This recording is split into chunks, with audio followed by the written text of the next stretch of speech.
Okay, so this is going to be my little attempt at a video in my new studio here. If you see any mess or anything in the background, still in the kind of process of getting unpacked. So, we're going to be talking today about the single leg hamstring / calf stretch from a seated position.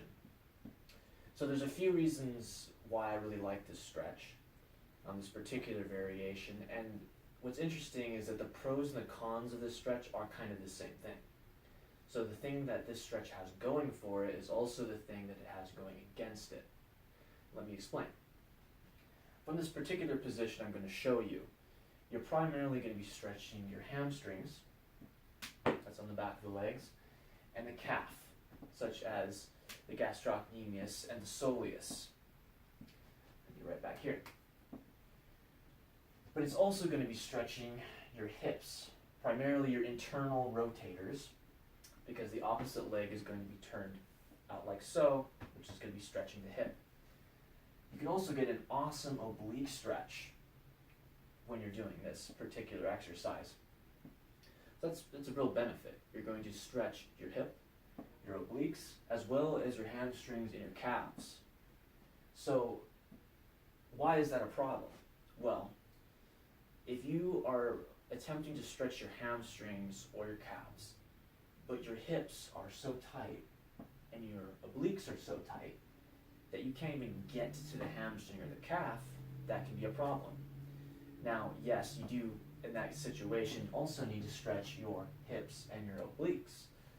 But again, if it's impeding your ability to stretch what you're trying to stretch, that's a problem. So you might need to separate this into 3 to 4 different stretches in order to get the most out of it. However, if you can stretch all the way through the movement and find yourself being able to get everything out of the stretch, then it's really a great one all-encompassing exercise to do. So let's go ahead and go into how to do the stretch and the different positions for it. Okay, so getting into position for this stretch, you're going to have one leg curled in and the other one straight out in front of you. Now right away, some of you who have tight hips may feel the tension in this leg.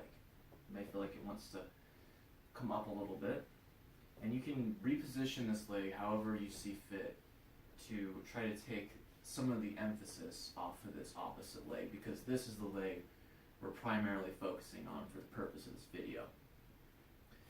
So to primarily stretch the hamstring without focusing too much on the calf, what you're going to do is you're going to allow that knee to slightly bend.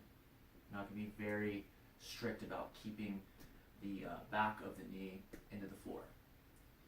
And you're going to try to bring your shoulders square down towards your leg. Exhale as you move down, and inhale and try to relax in that state.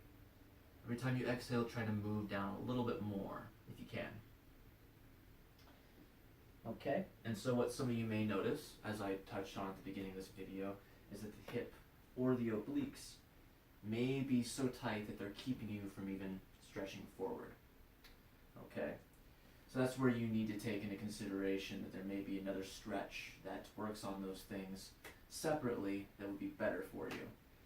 If you're going to try to use this stretch though, you're going to embrace the fact that there's going to be a stretch here in the hip. And if you can work around it, you're also going to accept that you're going to have a little bit of tightness in the obliques.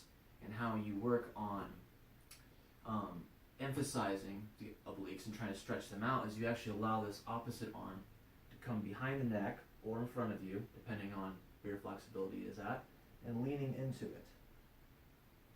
You're going to really feel this stretch down through the side. And that may help you to loosen up a little bit so you can focus back on the hamstring and calf. So when you're focusing on the hamstring, you're leaving that slight bend in the knee. When you're focusing on the calf, you're going to try to be more strict about keeping that knee into the floor, flexing your quadricep to try to raise your heel off the floor.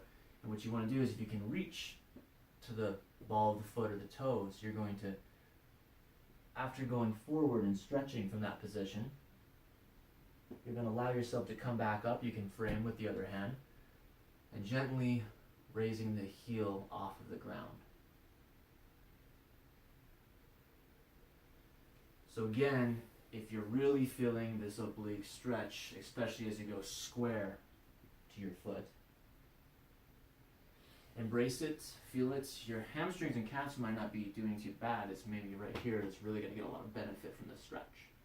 But it's prioritizing what you really need to be working on.